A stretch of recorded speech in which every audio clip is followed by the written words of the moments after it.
नमस्कार, शांतनुज वॉइस की इस नया वीडियो में मैं शांतनु मुखर्जी आपका एक बार फिर से स्वागत करता हूं, आपके साथ हूं।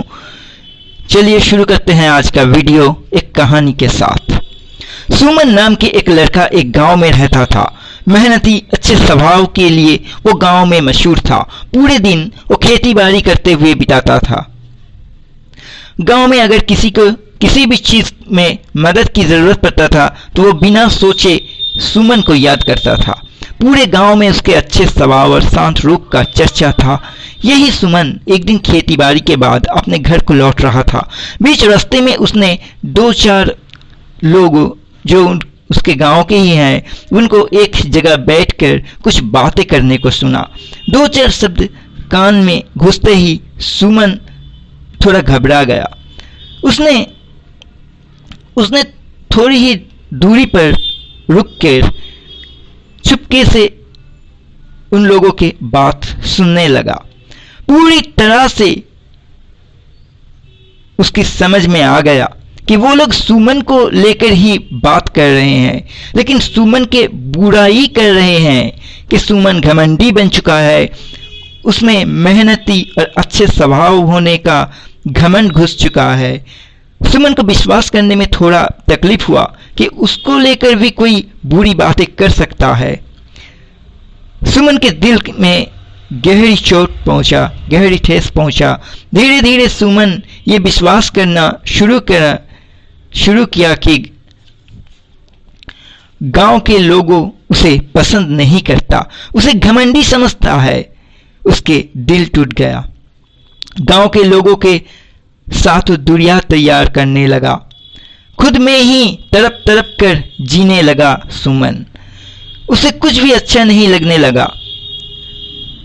सुमन की यह हाल देखकर सुमन के मां ने उसे दूर के गांव में एक आश्रम में भेजा, मन को शांत करने के लिए, जहां एक साधु महाराज रहते थे।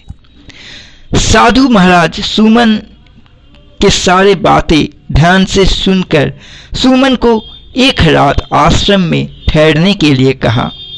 रात गुजरने के लिए सुमन को आश्रम में जो घर मिला उस घर में दो खिड़कियां था, जिसके पीछे ही एक तालाब था।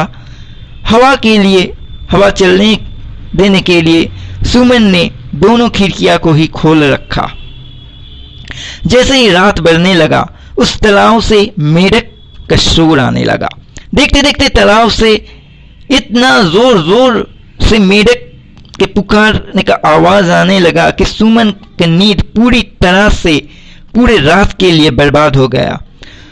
सुबह साधु महाराज आके सुमन को हाल पूछा। सुमन ने कहा कि सोने के इंतजाम अच्छा था, लेकिन रात भर मेढक के शोर से उसका बहुत ही परेशानी हुआ। सुमन ने पूछा साधु महाराज को, आप लोग को परेशानी नहीं होता? साधु महाराज ने जवाब दिया, होता। सुमन ने साधु महाराज का इजाजत लेकर तालाब से मेढकों को भगाने के लिए अपने गांव से कुछ आदमी लाया। पूरे तालाब से तलाशी करके उन्हें 10 ही मेढक हाथ में लगा। सुमन ने अच्छे तरीके से फिर से तलाशी कराया, पर कोई भी मेढक नहीं मिला। इस बार सुमन तज्जब बन गया। सुमन ने साधु महाराज को कहा कि मेढक का शोर सुनकर लगा था कि हजारों संख्या में मेढक इस तालाब में होगा, पर मिला सिर्फ 10। साधु महाराज ने मुस्कुराते हुए जवाब दिया, सुमन, अब तुम्हें समझ में आया कि मैंने तुम्हें यहां रात को ठहरने के लिए क्यों बोला था? शोर मचाने वाला मेढक था सिर्फ 10, लेकिन तुमने सोच लिया कि हजारों संख्या में मेढक मौजूद होगा। इसी तरह तुम्हारे गांव में तुम्हारा बदनाम करने वाला, जो लोग तुम्हारे बारे में बुरी बातें कर रहे हैं, तुम्हारे बुराई का चर्चा कर रहा सिर्फ कितने संख्या में होगा? सिर्फ 2 या 4 आदमी।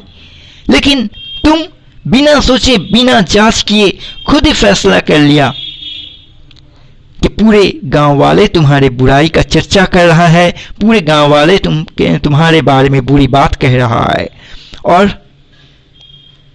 इस तरह से तुम अपने ही अंदर दर्द से तड़पना भी शुरू कर दिया। देखो, कुछ तो इस तरह के लोग तुम्हें हर जगह मिल ही जाएगा जो किसी न किसी चीज को लेकर बुरा बात करेगा ही। ये उनका स्वभाव है, पर संख्या में भी वो 2-4 ही होते हैं। उनके बात छोड़कर ज्यादा लोग तुम्हारे बारे में क्या सोच रहे हैं उन पर ध्यान दो, अपने अच्छे काम पर ध्यान दो, तब 2-4 लोगों के बुरे बात तुम्हारे कान तक पहुंचना ही बंद हो जाएगा। लोगों पर बिल्कुल नहीं, अपने अच्छे आदत पर पूरा ध्यान दो। सिर्फ सुमन ही क्यों, साधु महाराज का सोच हम सबका सोच होना चाहिए कि लोगों पर नहीं, अपने काम पर और अपने स्वभाव को अच्छे और मददगार बनाने में ध्यान देना चाहिए। इस चैनल को सब्सक्राइब करके और वीडियो को लाइक करके साथ देते रहिए। धन्यवाद।